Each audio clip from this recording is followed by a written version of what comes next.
You, John Fitzgerald Kennedy, do solemnly swear. I, John Fitzgerald Kennedy, do solemnly swear. That you will faithfully execute the office of President of the United States. That I will faithfully execute the office of President of the United States. And will, to the best of your ability. And will, to the best of my ability. Preserve, protect, and defend the Constitution of the United States. Preserve, protect, and defend the Constitution of the United States. So help you God. So help me God.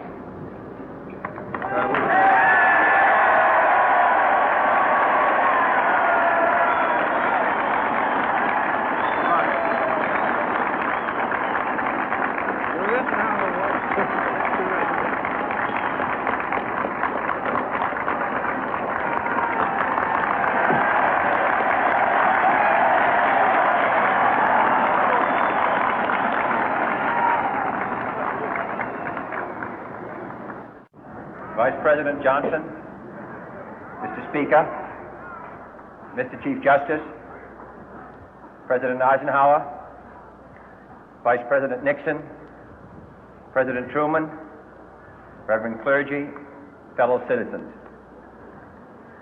We observe today not a victory of party, but a celebration of freedom, symbolizing an end as well as a beginning, signifying renewal as well as change. For I have sworn before you and Almighty God the same solemn oath our forebears prescribed nearly a century and 3/4 ago. The world is very different now, for man holds in his mortal hands the power to abolish all forms of human poverty and all forms of human life. And yet the same revolutionary beliefs for which our forebears fought are still at issue around the globe. The belief that the rights of man come not from the generosity of the state, but from the hand of God. We dare not forget today that we are the heirs of that first revolution. Let the word go forth from this time and place to friend and foe alike that the torch has been passed to a new generation of Americans born in this century, tempered by war, disciplined by a hard and bitter peace, proud of our ancient heritage, and unwilling to witness or permit the slow undoing of those human rights to which this nation has always been committed and to which we are committed today at home and around the world.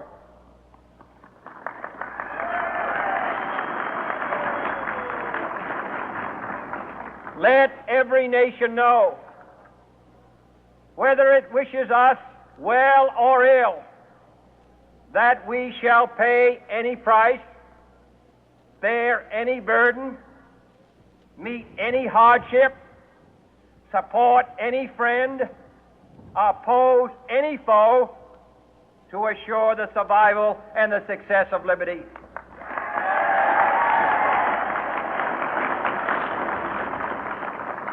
This much we pledge and more.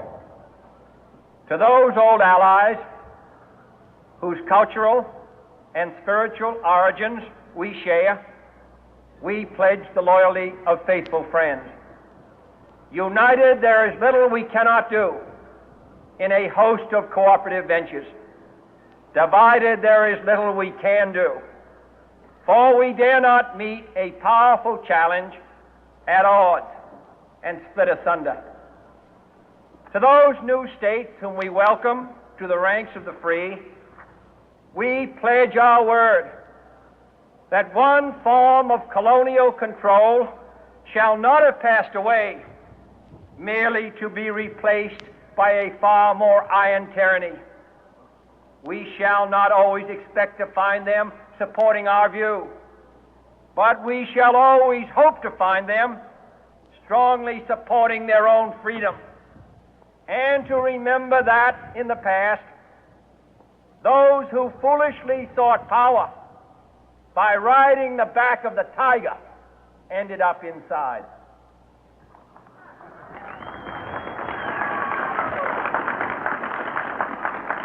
To those people in the huts and villages of half the globe struggling to break the bonds of mass misery, we pledge our best efforts to help them help themselves for whatever period is required, not because the communists may be doing it, not because we seek their votes, but because it is right.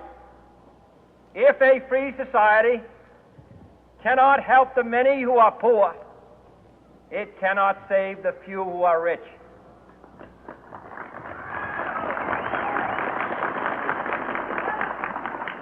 To our sister republics south of our border, we offer a special pledge to convert our good words into good deeds, in a new alliance for progress, to assist free men and free governments in casting off the chains of poverty. But this peaceful revolution of hope cannot become the prey of hostile powers. Let all our neighbors know that we shall join with them to oppose aggression or subversion anywhere in the Americas. And let every other power know that this hemisphere intends to remain the master of its own house.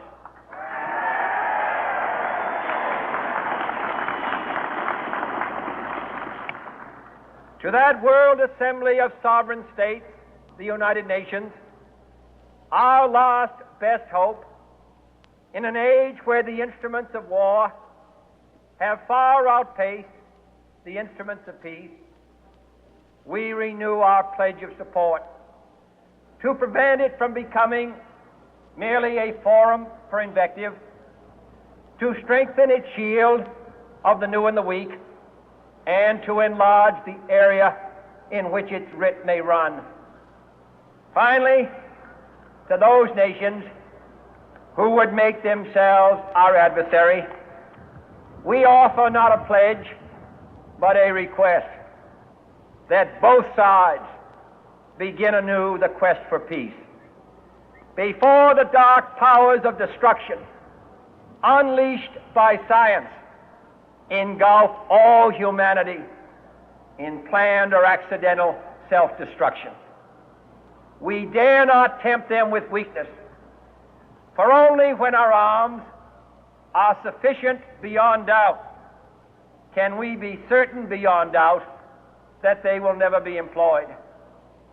But neither can two great and powerful groups of nations take comfort from our present course, both sides overburdened by the cost of modern weapons, both rightly alarmed by the steady spread of the deadly atom, yet both racing to alter that uncertain balance of terror that stays the hand of mankind's final war. So let us begin anew, remembering on both sides that civility is not a sign of weakness, and sincerity is always subject to proof. Let us never negotiate out of fear, but let us never fear to negotiate.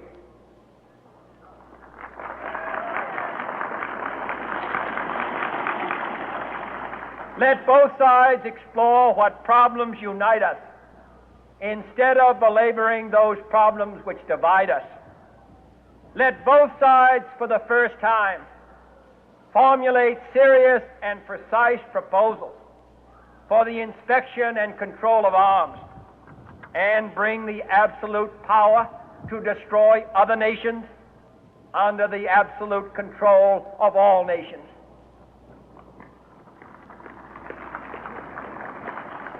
Let both sides seek to invoke the wonders of science instead of its terrors.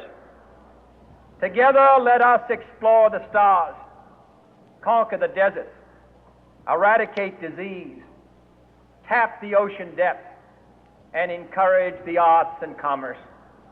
Let both sides unite to heed in all corners of the earth the command of Isaiah to undo the heavy burden and let the oppressed go free.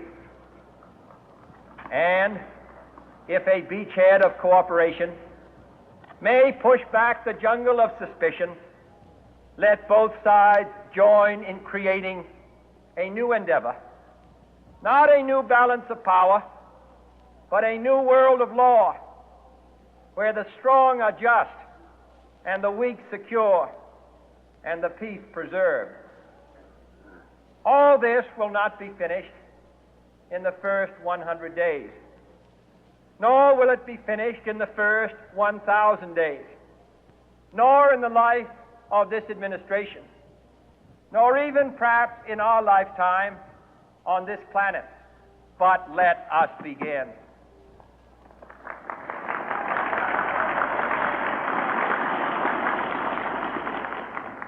In your hands, my fellow citizens, more than mine, will rest the final success or failure of our course.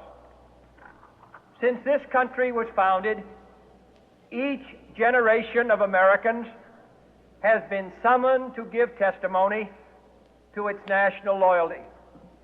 The graves of young Americans who answered the call to service surround the globe.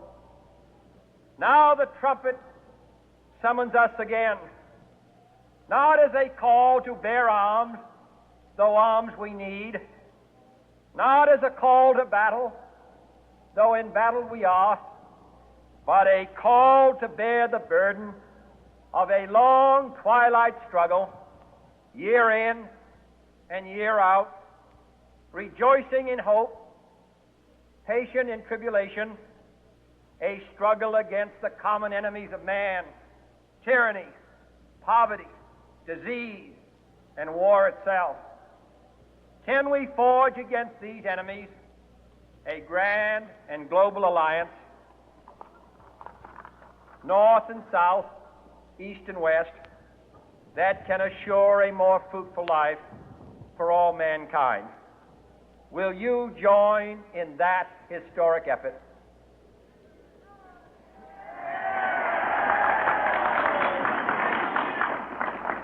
In the long history of the world, only a few generations have been granted the role of defending freedom in its hour of maximum danger.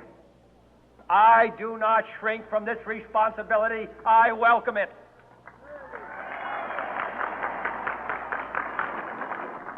I do not believe that any of us would exchange places with any other people or any other generation.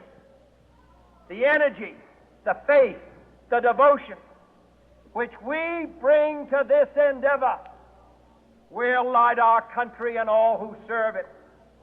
And the glow from that fire can truly light the world. And so, my fellow Americans, ask not what your country can do for you, ask what you can do for your country.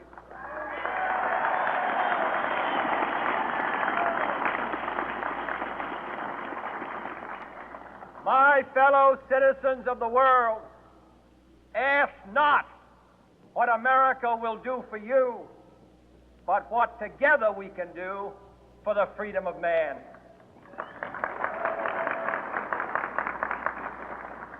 Finally, whether you are citizens of America or citizens of the world, ask of us here the same high standards of strength and sacrifice which we ask of you. With a good conscience, our only sure reward, with history the final judge of our deeds, let us go forth to lead the land we love, asking His blessing and His help, but knowing that here on earth God's work must truly be our own.